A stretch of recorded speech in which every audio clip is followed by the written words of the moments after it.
अस्सलामु अलैकुम वरहमतुल्लाहि वबरकातुहू। आज फ़जर की नमाज के बाद मैंने उस महल्ले से सफ़र करने का फ़ैसला किया सूबा पक्तिका की तरफ। लेकिन यहाँ चूँकि ये शहर से काफ़ी दूर है, काफ़ी फ़ासले पर है और यहाँ इस महल्ले में टैक्सी और सवारी की गाड़ी वग़ैरह कोई चीज़ भी यहाँ नहीं है। और दूसरी बात ये है कि यहाँ पे बिजली भी नहीं है और नेट और सर्विस का शदीद मसला है यहाँ पे।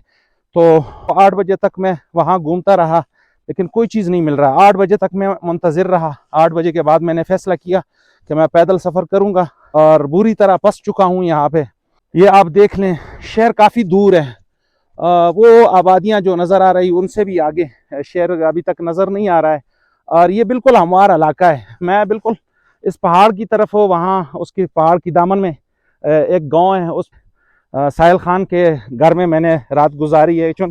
और यहाँ पर लोग शख्सी गाड़ियाँ और मोटरसाइकिल इस्तेमाल कर रहे हैं और शख्सी गाड़ी और मोटरसाइकिल तब लोग बाहर निकलते हैं जबकि वो सीट बाई सीट हो। और मैंने जितना नक्शा बनाया था अपनी असफार का, तो मेरा आज का दिन सफ़र पक्तिका का था और मैं कोशिश करूँगा कि मैं किसी तरीके से पहुँच जाऊँ वहाँ पे, चाहे वो मगरिब हो या इशा के वक्त हो। घंटा डेढ़ सफ़र करने के बाद हमें बाइक मिला, लेकिन हवा उसमें थोड़ी सी कम है। हवा भरते हैं। बाइक पे अभी सफ़र शुरू किया हमने, बाइक पे जा रहे हैं। ये इलाका है, आप देख रहे हैं, बिल्कुल बयाबान है।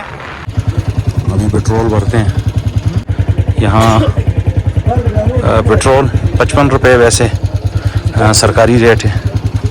बहुत बुरी हालत है, रेत ही रेत है, ये इलाका पूरा रेत ही रेत है। पैदल चलना बहुत मुश्किल है, मोटरसाइकिल पे तो 2 सवारियाँ जाना बहुत मुश्किल है।